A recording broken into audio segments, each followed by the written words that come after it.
Thanks to Alec from Nature with Alec, we've been able to follow Sapphire, our Mother Allen's hummingbird, and her babies that our community named Opal and Onyx. Fortunately, both babies in Sapphire's first clutch were healthy.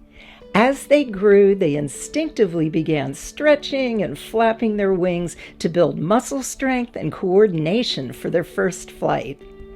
These repetitive movements helped them develop balance and the endurance needed for independent flying. On the 23rd day after they hatched, fledge watch began. We expected them to leave the nest quickly. Opal, after a great amount of flapping, landed on the side of the nest, but she did manage to get back in.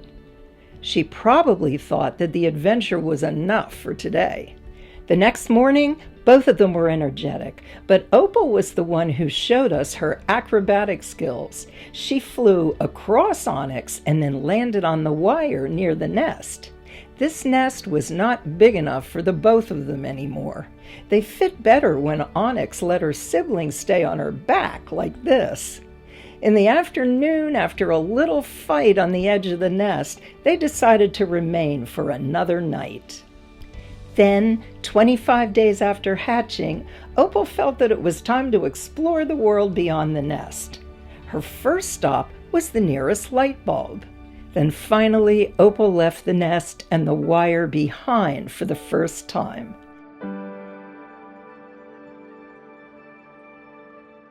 Little Onyx followed her sibling with her eyes until Opal perched on the wire. A few hours later, Opal unlocked the next level, perching on the netting. Sapphire continued to feed them both, and after she flew away, Opal felt brave enough to follow her mother.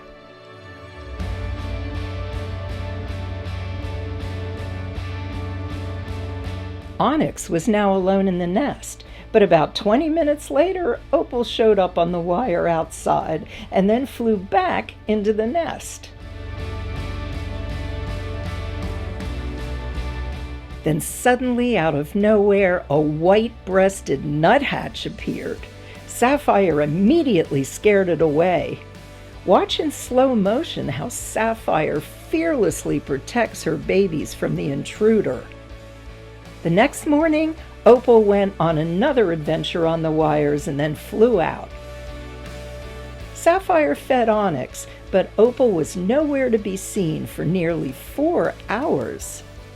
She gathered all her courage, and after a final bit of flapping, Onyx left the nest for the first time. The two of them spent the afternoon going in and out of the nest and hanging on the wire outside.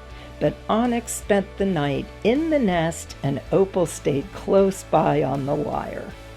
We were happy to see them stay in view because they had stolen their way into our hearts.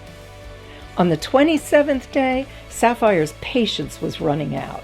Usually hummingbird babies fledge between 23 and 28 days, but even though both of them spent hours outside and were fed outside as well, they still felt a connection to the nest and they kept fighting over it.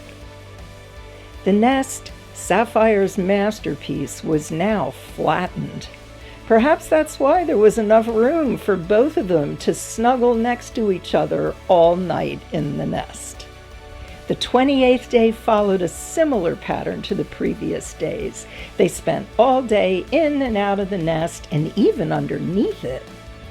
But something unexpected happened just a few minutes before evening.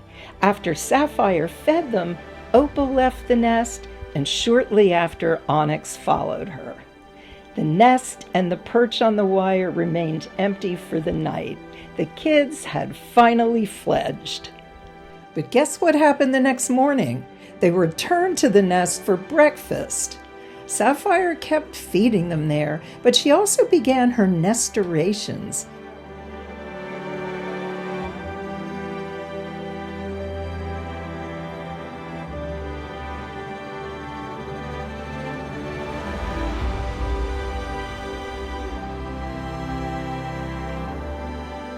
It It was so funny to see her fledglings perched on the wire while she was already preparing the nest for her second clutch.